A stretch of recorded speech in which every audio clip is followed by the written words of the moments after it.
So this is problem 5.61 on page 261. Determine the volume and total surface area of the bushing shown.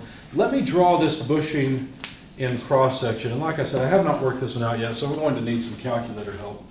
So if I want to think about this as a surface being revolved or a line being revolved, let's see. I think the easiest way is to draw it like this. Where on this end, we have a 20 millimeter radius. On this end, we have a 42 millimeter radius, and then there's a further, my drawing's not very good, let me make it a little better. There's a further 52 millimeters, it's 52, yeah, 52 millimeters of length on this side. You should look at the book, page 261, to see what the shape looks like. They've got a three-dimensional view of it, and they've got it in cross section, so you only see half of it, but the whole thing is revolved all around. Okay. If it was just half, all we would do is use these theorems to calculate the total surface area divided by 2. Then we'd have a little bit of area left to account for. But anyway, so imagine this revolved all the way around 360 degrees, and by the way, the distance from here to here is 60 millimeters. I know I shouldn't dimension lines, but you see what I'm trying to say. So the question is, if we revolve that, what's the total volume and total surface area of this bushing? By the way, I know that it's revolved 360 degrees despite the picture, because it wouldn't be a bushing if it wasn't revolved 360 degrees. It wouldn't make any sense then. Okay. Well, basically, this is an exercise in finding centroids, because I'm going to start with surface area, and note that the centroid of these two lines is going to be at the center of those lines, and that's just over at 30 millimeters, right? Let me move this 42 millimeters out here so it's clear I'm talking about a dimension in this direction. Okay. But what about the height of these? Well, we can figure out this. Let me pull it off the part where we can see it. We can figure out y bar for this lower line, and then get the surface area inside. Then we can figure out y bar for the upper line, get its surface area for the outside surface, and then look at the annular region. The annular region is pretty simple. Why don't we take care of the annular region before we use this new theorem? Do something you're familiar with. Sorry, So, quick question. Why do you have two y bars? because there's a different y bar for this line than for this line. So I'm going to look at the surface area this makes, the surface area this makes, and the surface area that makes. Okay. Okay, good question. So let's look at the annular region first. I just need to subtract one circle from another, right? So this is just a pi rho squared minus ri squared calculation. This is trivial stuff. You could have done this before knowing the theorem that I just showed you. And so pi, so this is the area of the annular region. So pi times the outer radius is going to be 42 plus 52. That looks like 94 to me if I'm thinking right. So 94 millimeters squared minus the inside radius is 42 millimeters squared. So if you guys don't mind, take your calculator and tell me what the surface area is of this top surface, this annular region. Okay. So 94 squared minus 42 squared times pi. Give me, I don't know, 2 decimal places.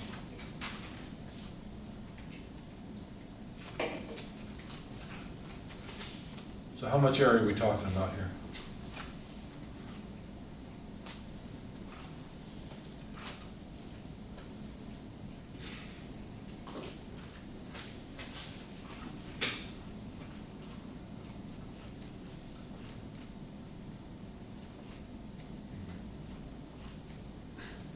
$22,217.34. 217? I'll just leave it there since I wasn't thinking about the fact that we ended up with such a larger number. So there we go. So that's easy. That's the annular region. But to get the area of this outside surface, we're going to need to know y bar. So where's that at? Well, I would just take 20 millimeters plus this overall height and divide by 2. That should give me this height. So the overall height is 94 millimeters.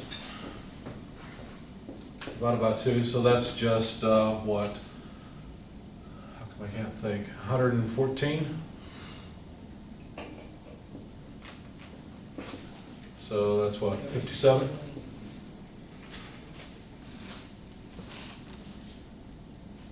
Did I do all of that right? Yes, sir. 10 is 104, 114, yeah, okay. So this, and I don't really care about the math to get there, it's just 57 millimeters. While we're at it, why don't you tell me Y bar for this lower surface here? So you're gonna take 42 plus 20 divided by 2. So it's 31. 31, exactly. So now the theorem says that if we want the area, let's go back to the slides, to the area slide. If we want the area of this surface, the outside surface, all we need to do is take 2 pi y bar, 57 millimeters, times L, where L is the length of the line. Well, I didn't have the length of the line. So let's just put that in as a placeholder. So what is the length of this line? Well, it's just a triangle, isn't it? So, you see the triangle there? So we need 60 millimeters squared plus, so that's the base. The height is 42 less 20 is 22, so there's 22 plus 52, or better yet, 94 less 20 is 74. And then take the square root, which is going to be irrational. So let's just, give me 60 squared and 74 squared. What is that? So what's that equation? 60 squared plus 74 squared comes out to what? Without the square root. 9,076. So if we take root 9076, our units of course will be square millimeters for this once we take the square root. No, it'll be millimeters, because these are millimeters squared. So now that you've got that number in your calculator, take the square root, multiply by 57 times 2 times pi. What do we get then for our outside surface area?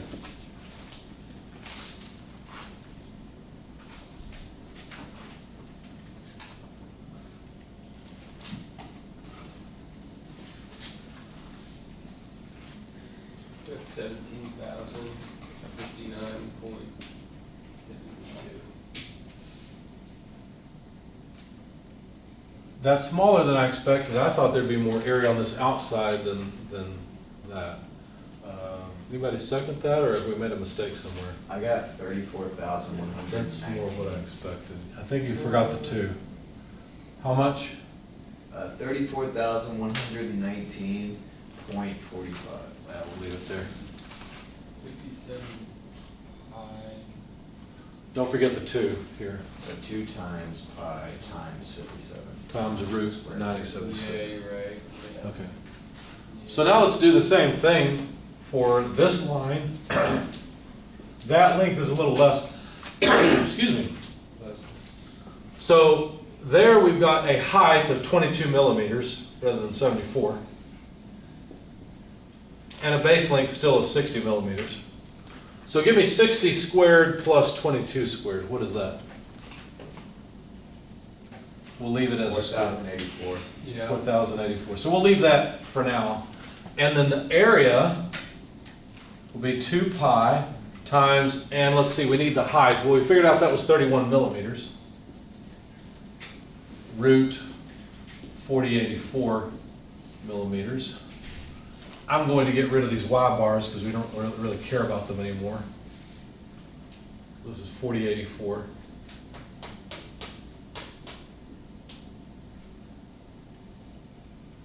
read that anymore because we're not dimensioning them. So why do you use the letter A? I thought we were finding the length of the line. We did. We found the length of the line. Now we're finding the area of a revolved surface. Good call. Is that 4084 squared? It's square root. 4 square root. Square root of 4084. Alright.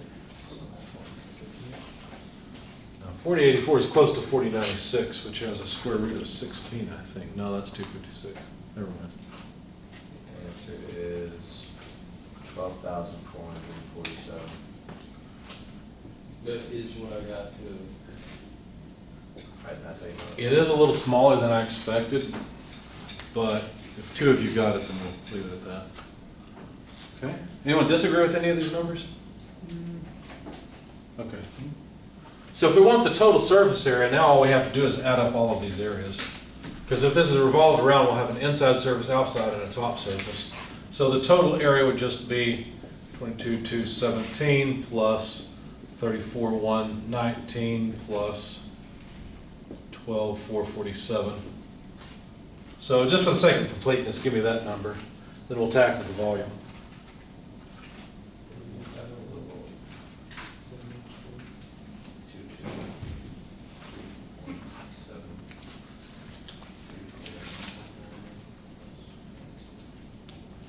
It's 68,783.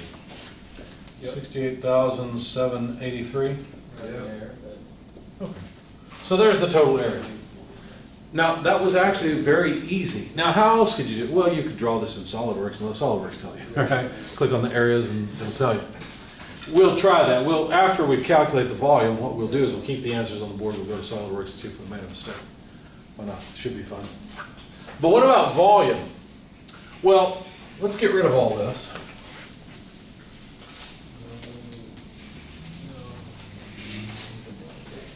For all that work, we erased it all.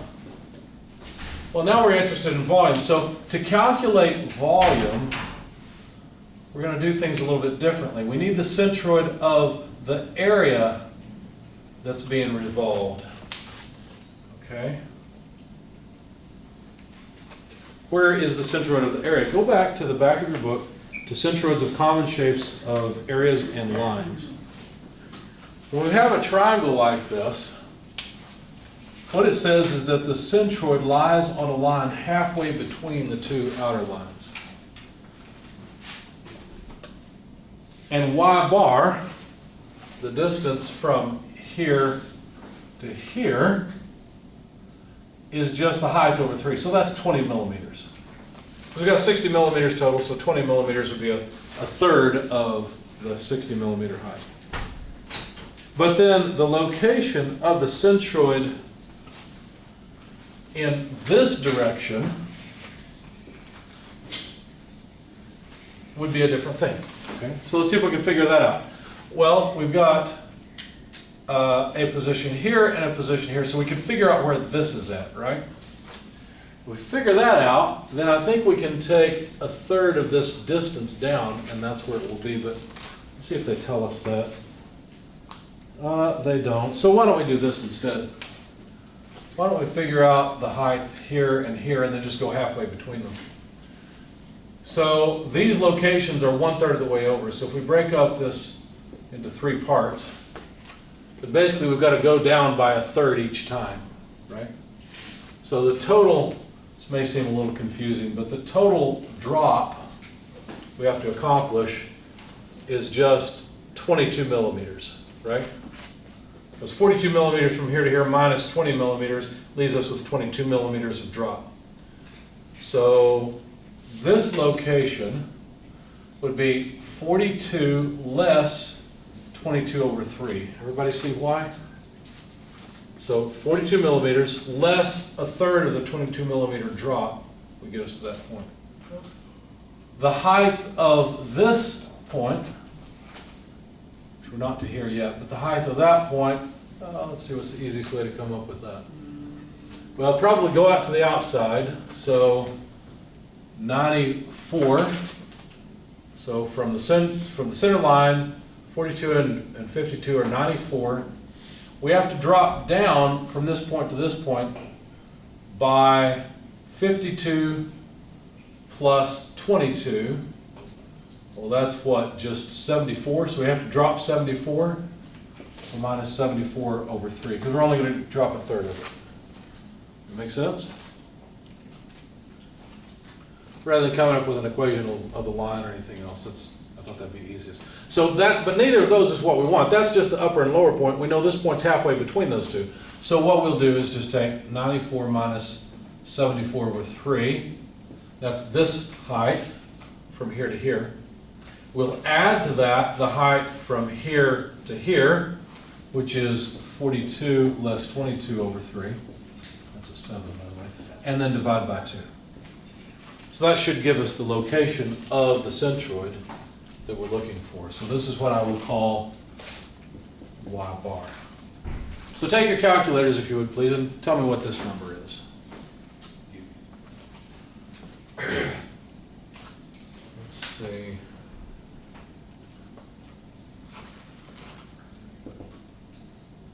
Difference between those two is 52. I think it's 96 over 3. 96 by 3 is 32. 2 less 32 over 2. 20 over 2 is the answer, 10. Or did I do something wrong? It can't be 10. Oh, I subtracted. I should have added. Oh, 188. What did I do wrong? You got 188? Where did I go? Oh, I subtracted here. I should have added those two together. That's what's wrong. Thank you. 188. But that's not right either. There's no way it's 188. I got 52. You got 52? Darn it, dude. Like, Okay. 52 seems reasonable. It's more than 42. I used every parentheses I could. Didn't matter. It does. Did anybody second this? Yeah. Anybody else also get 52? Yeah. Okay. All right. So now we know the height of this centroid. So the theorem says that if we want volume, and we know the height of the centroid away from the axis of revolution. Notice this distance didn't matter. This 20 millimeters didn't matter because we're not revolving around this distance. If we did, we get a totally different shape. We're revolving about a horizontal axis. And so all we need in order to calculate the volume of the resulting area revolved around this horizontal axis, all we need is to take 2 pi y bar times a. So the last thing to do is figure out the area. But the area is pretty easy. All right? All we have to do is take BH over 2, base times height. So the area, let's do one more thing. Let's take the area equals base times height over 2, just the area of a triangle. Even if it's not a right triangle, this will still work. So we need the base, which is 60 millimeters, times the height. Well, what height are we talking about? We're talking about the height over here, this 52 millimeter height. And then divide by 2. So tell me that area, if you would, please. And we'll plug it all in and calculate the volume. And of course, we'll stop the camera and check with SOLIDWORKS, make sure we got it right. While you're doing that, I'm going to start SOLIDWORKS.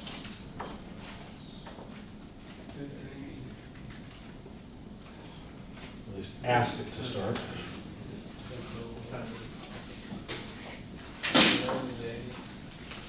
So 30 times 52 is all we need.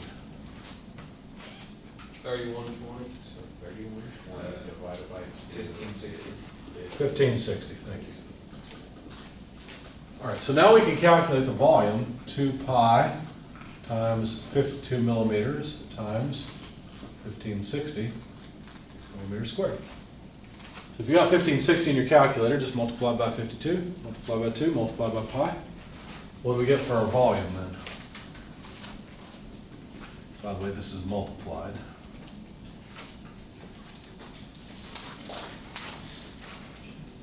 Oh no. Alright, someone else got that. There's no way that's right. Well, think about it. 2 times 52 is about 100. 100 times pi is about 300. So 300 times 1560. So 2 more zeros. Yeah, $500,000. That sounds about right. Yeah, sounds about right. So how much is it? 509,691.9. Millimeters cubed. Anybody second that? Okay.